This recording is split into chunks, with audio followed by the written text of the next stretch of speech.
Welcome to live stream number 46. 46. It's my new opener for the live stream. Hey, happy Sunday. Happy Choich Day to you. Happy Sunday, everybody. Sunday fun day, whatever it is for you, whether it's Sunday fun day or Choich Day or some other type of day for you. Happy Sunday. Hope you're having a great day. First up in the program today, I want to talk about free work as a marketing plan. Now, there's a lot of people that have opinions and thoughts on this one way or another. Some people are like, hey, you should never do spec work. You should never do free work. Other people say there's a place for it. This is something I have to say that I've listened to Gary Vee talk about recently. And, he does sort of say, listen, it depends. It's sort of supply and demand. If you're at a point where it makes sense to do free work as a way to get in the door, and he gives the example of his main video guy, D-Rock, who's like pretty much famous in and of himself now, just as his video guy, got in the door by doing some free work. And gives other examples. And I know people, for example, with, that work at high-end agencies who basically do some form of free work in their proposal process. So, there's all sorts of ways in which people can do free work. And I was thinking about this in the context of this productized service I'm working on, Content Accelerator. You can check us out at contentaccelerator.io. Which is that I realized one of the things that I'm going to do, and I already did yesterday, is to so the idea of Content Accelerator is that we do videos or different types of content, written audio videos, and so I'm basically taking the stuff I'm doing for myself and sort of productizing it. Anyways, I realize probably the main way I want to market this is by doing free stuff for people who have existing video content, existing, audiences essentially, right? And so there's a number of ways in which I thought this is absolutely brilliant. I think it applies to more than just my case. It definitely does. So I want to give some suggestions and ways that this could work. There's scenarios where doing free work can work out great, and there are some scenarios where it probably is not a good idea, right? If you have a development agent, if you're a developer, you're not going to do, free development work. Like you're not going to do like several hours of free development work for someone. There's just no point in it almost. Developers in such high demand. It's like I generally would say don't do that. Now, if you're just getting your foot in the door, you can maybe do that, but I think it makes less sense. Like one of the beautiful things about this particular case about doing content is that, you know what I forgot to do? Let me briefly interrupt so that I can pull up the thing here on my phone, just in case we get any questions or comments in the live chat. But so there's a number of things that make this work so beautifully that crystallized for me yesterday. And for one is that in the case of, doing content for people who have existing audiences, you can do something for somebody and, they already have existing video content. So you don't have to go through the process of saying, hey, can you send me some of your content? And then we'll do some post-production for you. You can just find the content on their YouTube channel, whatever, and then just do it and be like, hey, I just did this for you kind of a thing, right? And like yesterday I did something which, was basically $30 cost. So not super duper expensive, but those are some good marketing dollars to spend, in my opinion, because able to produce a nice piece of content for somebody, they're able to kind of, kind of get like a free taste test, of it. And then hopefully if they like it, then they'll want to, pay, right? And more than just if they themselves want to pay. Again, in the case of people, and I'm going to try to broaden this out for other use cases, but in the case of people who have existing audiences, they're going to be sharing they might be sharing the fact that they're using your service, so that's those marketing dollars are going really far.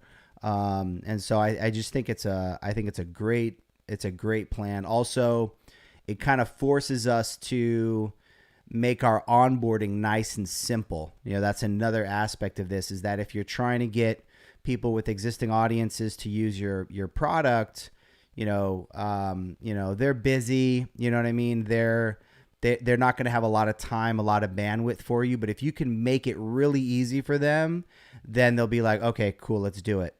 So it sort of is going to force you to really simplify your onboarding. So there's just a number of cool aspects of this type of a marketing approach that I think are really, really cool from a number of angles. So some other potential use cases I already talked about.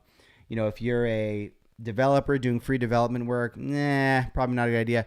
What if you are an e-commerce agency, and you can do some free e-commerce strategy for an existing brand out there? That's something that you could do in a matter of 10, 20 minutes, right? Again, you could look at, there's existing stuff out there on the web you could look at to give them some strategic advice, so that you don't have to ask them for it. You could just do it, right? So you could just look at their website, and let's say you make a list of some of the different clients that you want to have. Go look at their site and gives them some really insightful strategic advice. Spend 10 minutes, 20 minutes to do that, right? Maybe you could do a site teardown, right? Now, if you do a site teardown, you want to decide whether you're going to share that privately or publicly. Some people will do teardowns and just share them publicly, which can work, but it could also potentially maybe be somewhat unwelcome if you're criticizing things, right? So just think about how to do that. But that's a great, I think that'd be a great way to, great essentially marketing plan. Now, if there's also a way in which that client is going to share the work that you did, then again you're getting additional benefits, and that probably wouldn't happen quite as much in that scenario as in the scenario I gave, just because of the nature of the work. But anyway, so I think there's probably those are the two examples, my own example and then the e-commerce strategy example. There's probably tons of different examples where this could work out. And so I think that is a good thing to check out. Okay. Next up, I have been trying to get a little more involved in the indie hackers community. I consider myself an indie hacker, although I really haven't been very involved in this community to date, and I want to change that. So I am giving some feedback on some of the threads that I saw here. This one is 30,000 visits a month, what to do. A couple years ago, I started a website, Python for the Lab, which is a collection of articles implementing data workshops. Website grew to 30,000 visits a month, that's great. That ain't nothing to sneeze at. That's some great traffic.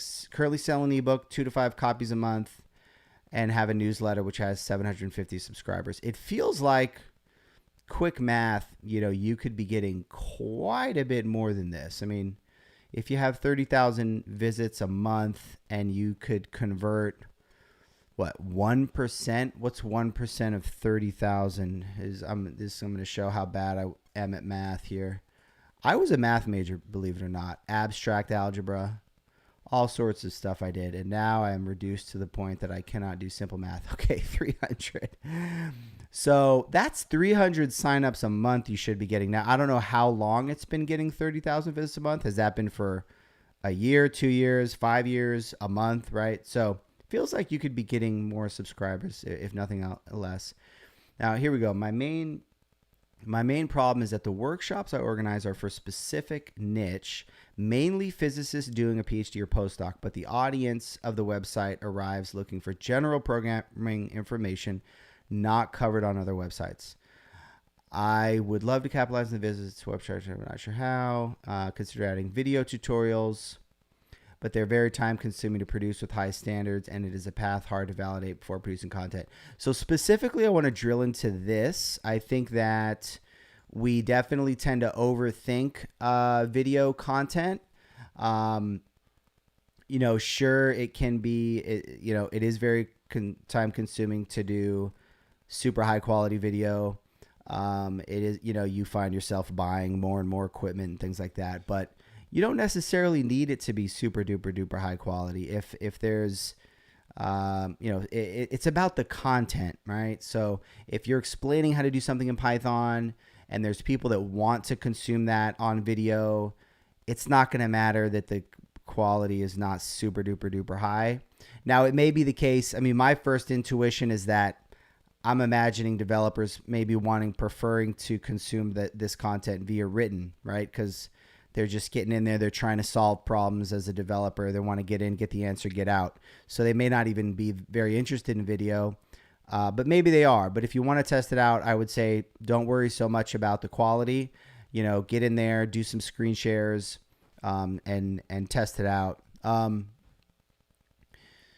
All right, so a couple other things. I want to pull up the site real quick. So first off, the fact that you're getting 30,000 visits a month from a demographic that likely has money to spend, right? These are programmers. It sounds like not as many of them are actually from a lab as you would like, even though that's sort of the website. Like, it sounds like you're saying you have a workshop that you organize for physicists or postdocs, whatever, which is the whole idea. As as somebody that works in a lab, as a physicist, as a postdoc, as a PhD, how to use Python for that. And it sounds like you're saying that you're getting a lot of generic Python developers coming to the site. But either way, this has got to be a high value audience. And I think, one approach to this is to maybe go, maybe you can charge $5-10 a month for access to some of this content, right? If you're helping professionals, now I know postdocs don't always make a lot of money, and sometimes they're kind of on the ramen diet. So maybe, you think of somebody that's pursuing a PhD as a highly educated person who there's got to be a lot of value in that audience, but maybe this particular audience is like, they don't want to spend any money at all. So I guess that's one question to figure out. But maybe if you're helping professionals solve work related problems, you could charge $5-10 a month for access to some of this content. You make some of it free, you make some of it paid. Then again, developers are notorious for not wanting to pay for stuff. So that could maybe be tricky, but I think that even developers are starting to get more and more comfortable with paying for stuff. You look at Laracasts, you look at lots of different things where developers are paying for good content. So that might be something to test out. And then let me see if I have any other thoughts here. So just some general website thoughts. Obviously, I'm kind of on the tablet view here. I'm going to zoom into the phone view of this, because that tends to actually be better than the tablet view. So you've got a forum. Here's your email sign up. So this could be optimized, right? For starters, get all the information directly, what information, right? Like tailor this specifically to that lab developer, here are a way, here are some ways to use Python. Here are the 3 tips to, do a better job of solving problems that people in labs face using Python. Complete guide to imports, absolute relative. Again, it seems like you have some really quality actual content here for Python developers, which is the good thing. It looks like this is your prompt for the email sign up. See, this already is much better than the one on the homepage, right? Join over 1,000 Python developers. Although now I'm curious why it says over 1,000 developers, and you said you only have 750 subscribers. But anyways, and you've got the books. Seems like you're already doing some really smart things. I know you mentioned your numbers aren't too good to start with. The other thing I wanted to say, get on the phone. Okay. So this is something as I was building my first business that kind of took off is, I'm guessing you're a developer. I am a developer. I was a developer, more of a full-time developer in the past. And when I first built my thing, the thing that took me so long to get to was get on the phone with people. So, figure like if you got on a phone call, like if you had a prompt in here somewhere and you said, hey, if you run a lab and you guys use Python, I just want to talk to you for 15 minutes, learn more about the problems you're facing, and things like that, and how I can solve them. You will be amazed at how quickly you'll start to figure out and understand your market better, what their problems are, what their most valuable problems are. Let's say for example, you're selling these books, which I'm assuming the price point is relatively low, and you're not getting enough of the the specific audience you want to get. What if instead you said, hey, if you run a lab, I want to talk to you. What if it turns out that people that run labs would pay you $100 a month, $200 a month for something that would help them, help their lab run more smoothly, right? So maybe you're giving them some good training and some, access to, help their developers get unblocked or whatever. Like they likely have if they run a lab and they have money, they likely have some problem that to them is worth $100, $200, because Python is probably at the core of what they do for data analysis, for running their lab. So they likely have something that's worth $100, $200, $500 a month to them to solve that problem well. So figure out what that is, and then now you only have to worry about getting 10 or 20 of these labs to pay you $500 a month before you're really off to the races. And so that's another thing I'd really, really highly recommend. Start getting on the phone with people.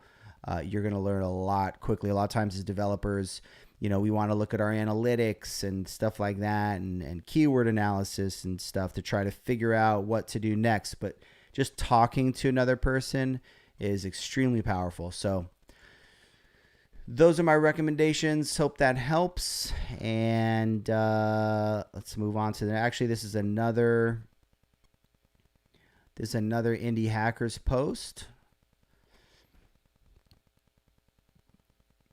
Give some more feedback. Excuse me.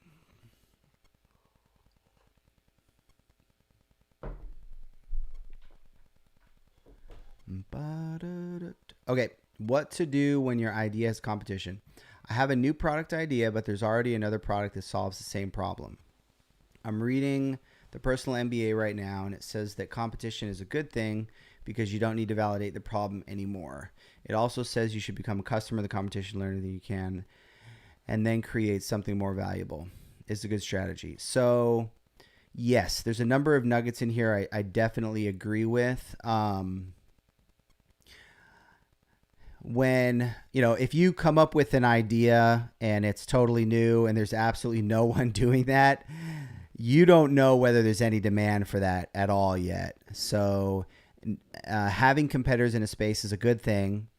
The idea to become a customer of the competition to me is interesting. And here's where I disagree. I disagree with the idea that, so there was a tweet. I did a topic on my stream recently. There was a tweet from a guy named Sahil, the founder of Gumroad, I believe. And, he had this great tweet, and it was fall in love with the problem, not the solution.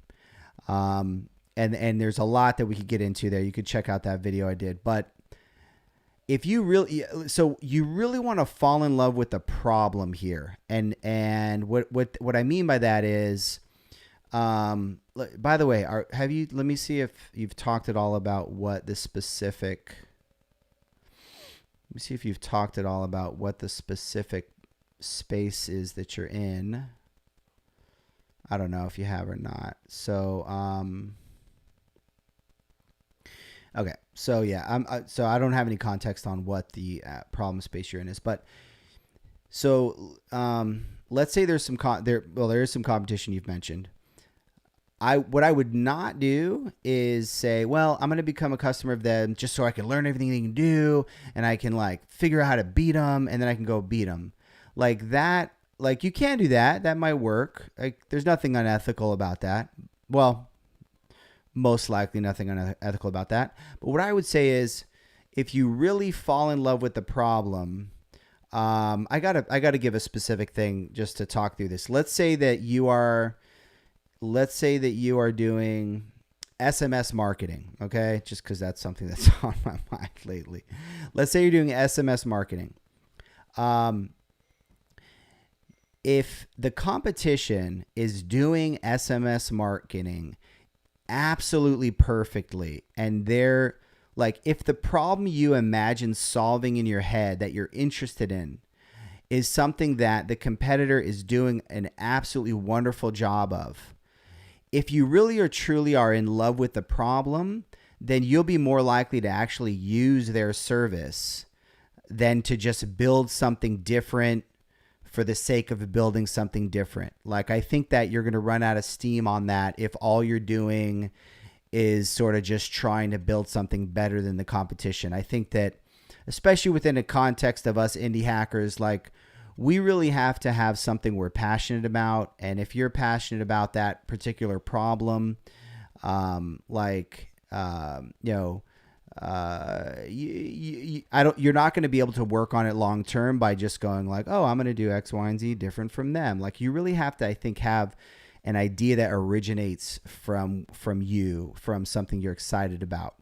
So I think it is good to become a customer. And I'm working on a product right now where, and I think the best products are where you're scratching your own itch. And that's something I'm building something out where I've been starting to do more content. And I was like, oh, I need, some post-production of my content. And I didn't find an existing solution out there. So I'm kind of building it myself. But one of the things I keep trying to come back to is if I do find a solution, and this is what it means to be in love with the problem, not your solution. If I do end up stumbling across a competitor that's doing the thing I imagine in my head I want to do, and they're doing a great job of it, and they're doing it at a great price point, I should really be totally happy with using their solution to scratch that itch. Because whereas like when you fall in love with with your solution, then all of a sudden you go, oh crap, they're doing a better job than me, but I still have to do my thing because I just have to do my thing. I've fallen in love with my solution. I'm religious about my solution. Versus if what you care about is the problem, you'll actually be excited that you found someone solving that problem so well that you'll just want to use them, right? So that's one approach to it. I think that's kind of the healthiest approach. And then what you're building is really to just really solve that problem. And so, some people do a lot of competitive analysis. I've never gone that route. I noticed some people gave you that feedback in the comments. I've never been that type of person. I think there's value in that from a business perspective to do really good competitor research. I know people that are really good at that. I've never gone that route. I've always just kind of done my own thing. And there's a lot of people that give that advice that I think is a smart way to go, to just kind of do things the way you want to do them and based on the feedback you're getting from your customers. I think you got some of that feedback in here. So, so that's pretty much what I want to say on that. And, also some great feedback there in the comments. All right, next up.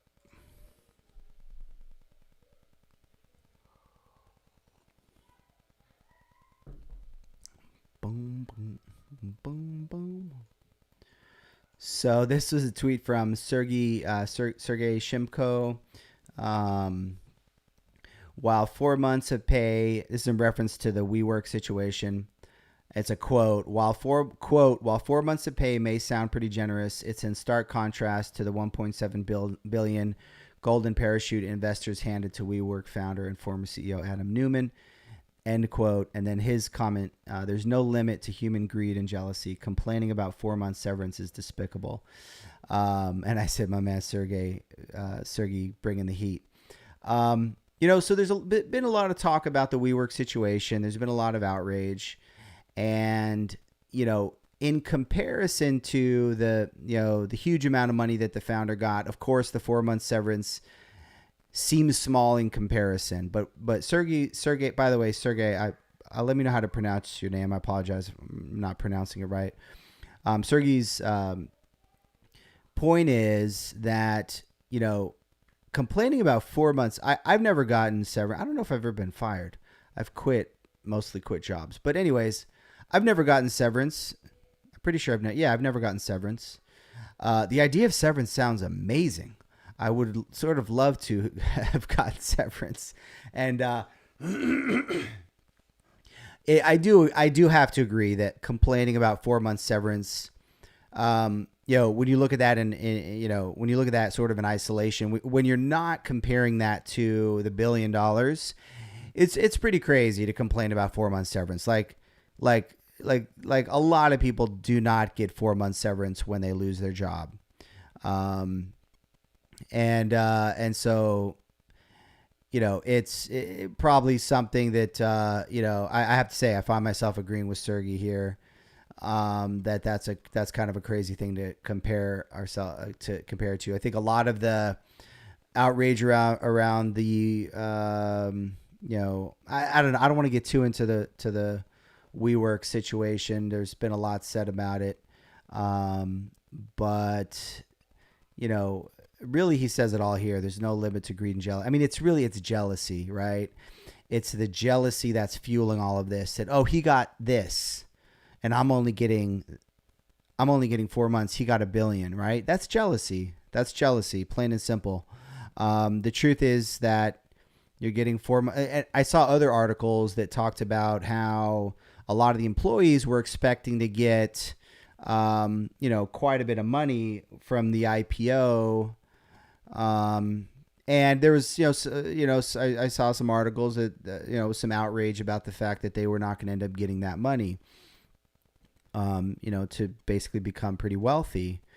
And, I can see how it would suck to be in that position. It's about expectations, right? If you're expecting to get $1 million and all you get is 4 months severance, you're going to be upset because of the discrepancy in your expectation and the reality. But sometimes it's crazy in this day and age with, the extremes of wealth, and poverty and extreme differences between wealth and middle class and income disparities and stuff like that. It's some ways it's almost impossible not to do the comparison as a human. It's human nature to make that comparison. But I think we got to just learn not to do that, we got to just not compare so much. So that's it on that one. Yeah, that's it on that one. Okay, next up, I saw this tweet come across my radar. Silius store is launched. So Silius is an e-commerce framework that's built on Symphony, I think. Open source e-commerce platform on Symphony. Gain full freedom to create an exceptional customer experience. So these guys have been around for a while. I remember looking at them maybe a year or two ago. They seem to have a really clean code base, really nice job of architecting their code base and their module system. Probably a lot cleaner than some of the other things that we've seen before. But I haven't really seen very many people actually using them. And so, one of the things Magento does a great job of is the marketing side of things, is having a huge market of people that use them. And so you really, as clean as your code base is, you got to have people using you. You got to have the marketing component as well. But so anyways, it was cool to see that they've got a store, which is basically like an extension store. It looks like it's several things at once. So they've got a catalog of plugins, which I guess is sort of like an extension store. They've also got vendor profiles, packages stuff, ratings, and then I guess PayPal payments, I'm assuming for buying extensions.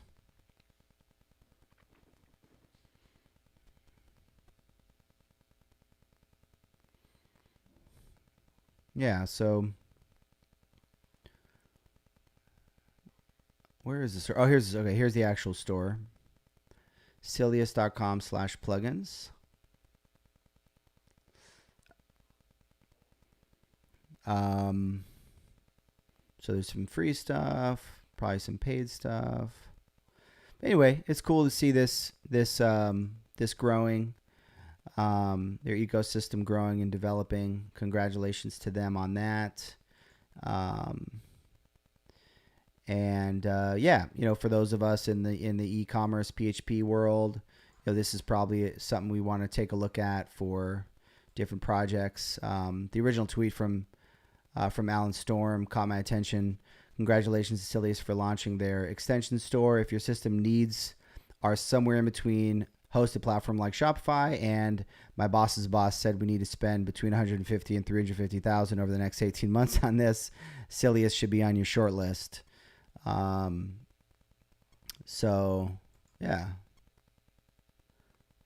Interesting development there. All right, next up.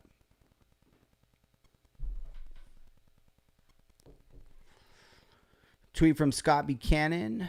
Everything old is new again. Just received the glossy holiday catalog in the mail from Amazon. Is this new or have they been doing this? Also got a separate one with kids' toys. They have me profiled. So I was not all aware of these. This is the first time I had seen this Amazon catalog.